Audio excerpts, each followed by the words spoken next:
Now, I know why you became a monk. Why did you leave? Yeah, that was a hard decision. At that time, I don't think I'd made a harder decision apart from joining. So I just want to give context because, sometimes people will say like, oh, Jay, you became a monk so you could tell your story one day. And it's really interesting, that comment, because I decided to become a monk at a time when all my family and friends were like, this is the worst decision of your life. Like, think about this. I'm a London boy. I went to a good university. I have a good education. I have a first-class honors degree. I'm a straight A student. My life is ahead of me, and I decide to go away. Everyone's thinking I've gone mad, I've been brainwashed, or I've lost the plot. And a lot of my friends and family said things to me like, Jay, this is the biggest mistake of your life. You're going to regret this decision. You're wasting your parents' investment in you. You're letting your family down. What are you doing with your life? And so I left with a lot of friction and a lot of pain and a lot of tears and a lot of emotion from my extended family, who were just like, what are you doing? Like, this is not a good idea. And so I didn't leave to like a cheerleading squad of like, oh, this is amazing. It was quite a tough decision to leave everything behind. I turned down my job offers that I had in the city, and I left with a lot of negativity and confusion. And then when I decided to come back, and I'll tell you why I decided to come back, but when I decided to come back, it's like all those people were there on the other side saying, we told you so. Look, now you messed up. And look who all your friends are.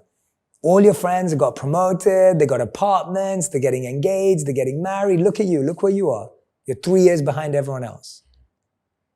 And so it was never easy to go or to come back, because I knew what was waiting for me when I came back. And the reason I decided to leave is, in 3 years, when all you're doing is self-awareness, in terms of so much of your work is dedicated to understanding yourself, I realized that I wasn't meant to be a monk. I didn't have the qualification or the ability to be a monk for the rest of my life. And what I mean by that is, monks live very obedient, disciplined lives. And while I'm a disciplined individual, I'm kind of a rebel. I like being independent. I like making my own choices. And while that was a beautiful training ground and it was great for giving me my foundation, I felt like it was a foundation to help me fly, not a life to live forever. And it's almost like I spoke to my monk teacher when I was leaving. And I was actually really embarrassed to talk to him, because I thought I was also a failure in his eyes now. I'd already been a failure in my extended family's lives. And now I'm scared. Now I'm letting my monk teacher down. And I said that to him. I said, I'm so embarrassed that I'm leaving after 3 years, and I wanted to do this for the rest of my life. And I'm feeling worthless and I'm feeling empty, and I feel like I let you down. And he said to me, he said, Jay, what's more powerful? Someone goes to university or college, and after they graduate, some people become professors and some people become entrepreneurs, or they go outside and work in a company. He said, which one's better? I said, neither of them. It depends who the person is. And he said, that's the same for you.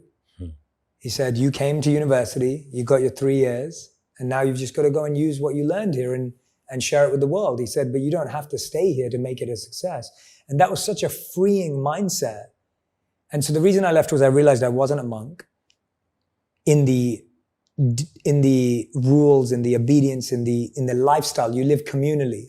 You live in a room, sometimes with 30 people sleeping in a room, sometimes 100 people sleeping in a room. It was really tough on my health. When you're living in that communal quarters, it's like you've got someone waking up at 2 a.m. who's waking up 2 hours earlier to meditate, and you're waking up at 2 a.m., but you want to be up at 4 a.m., so your sleep's disturbed because you're sitting right next to someone. You're using communal showers, bathrooms, like all of that space is shared. It was like really tough on my immunity. And then food as well. It's not like you're getting to choose off a menu what you eat every day. You eat what you're given. And I started to realize that my body and mind needed far more sensitivity than that. And so there was also a physical aspect that led to it. And there was a deep burning desire in my heart. I can say this to you, and I was like, there was a deep burning desire in my heart that I want to share what I've learned, because if I stay here, all my friends back home, all the people that I know that I grew up with, they'll never get access to any of this because they'll never do this. And we're learning so many incredible things here, but I know my friends at home are struggling and suffering and going through so much, but they don't know how to start. So I felt some accountability and responsibility that even if I share this with the people around me, it would help them.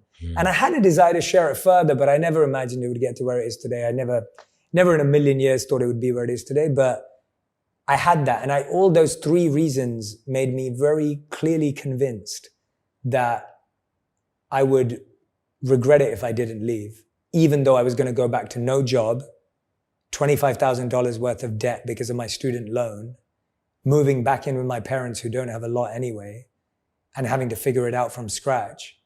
I was like, that's better than not living an authentic life.